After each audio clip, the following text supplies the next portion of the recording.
A Igreja Adventista tem hoje mais de 21 milhões de membros em todo o mundo. Como ela faz para organizar toda essa família? Meu nome é Vanessa Arba e eu vou te explicar como funciona a estrutura organizacional da Igreja Adventista em nível mundial.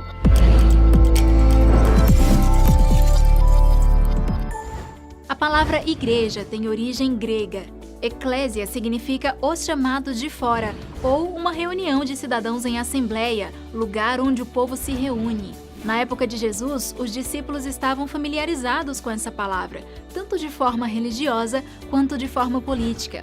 Quando o sentido bíblico de igreja foi estabelecido, ficou evidente que, enquanto os hebreus tinham a sua assembleia e os gregos também a sua, agora os cristãos tinham a sua assembleia, centrada em Cristo. Foi ali que a igreja se tornou um ajuntamento de pessoas redimidas por Cristo, crentes e salvas. O Manual da Igreja Adventista do Sétimo Dia esclarece que a Bíblia usa a palavra igreja em pelo menos dois sentidos, um geral e outro mais específico.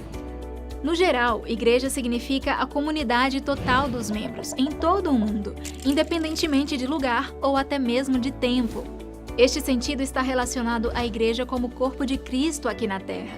Já no aspecto específico, o termo significa nada mais nada menos que a nossa igreja local, aquela que a gente frequenta, estuda a Bíblia e trabalha em comunidade. É ali também que a gente participa de algumas cerimônias, como por exemplo o batismo e a Santa Ceia. Porém, os dois sentidos da palavra se relacionam, porque tudo o que acontece na igreja local reflete no crescimento e aperfeiçoamento da igreja mundial. Assim funciona o corpo de Cristo. Com base nessa ideia, a Igreja Adventista definiu uma estrutura organizacional dividida em 4 níveis, e eu vou explicar cada um deles para você. Tudo começa na igreja local, espaço que reúne os adventistas daquela comunidade. Nesse espaço, há contato imediato com quem compartilha da mesma fé. Ali acontecem os cultos e cerimônias, como eu falei anteriormente. As várias congregações de uma pequena região são administradas por escritórios chamados de associação ou missão. A diferença entre esses dois nomes se deve a fatores financeiros.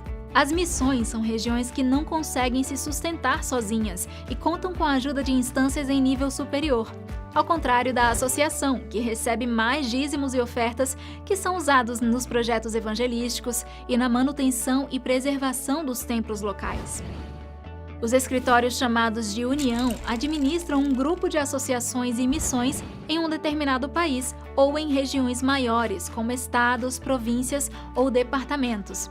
O Brasil, por exemplo, é dividido em 8 uniões.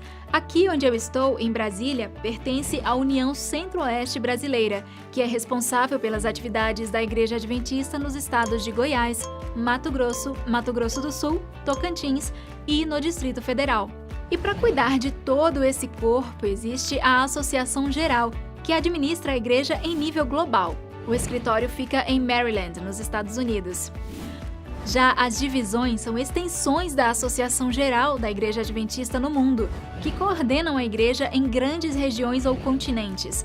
Ao todo, são 13 delas em todo o globo. Este vídeo foi preparado, por exemplo, pela Divisão Sul-Americana, que fica em Brasília e é responsável pelo trabalho da igreja em 8 países da América do Sul: Brasil, Paraguai, Uruguai, Argentina, Chile, Bolívia, Equador e Peru. No livro Atos dos Apóstolos, a escritora norte-americana Ellen White afirma que a igreja é o instrumento apontado por Deus para a salvação dos homens.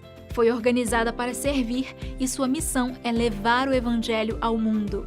E ela completa: maravilhosa é a obra que o Senhor se propõe a realizar por intermédio de sua igreja, a fim de que seu nome seja glorificado. A igreja é tão global quanto local. Os adventistas do sétimo dia têm uma mensagem que deve ir a todo o mundo. Por isso, todos os membros somam forças com pastores, evangelistas, professores, colportores, médicos, instrutores bíblicos, missionários e muitos outros no cumprimento da maior tarefa neste período tão crítico da história do mundo: anunciar a volta de Jesus.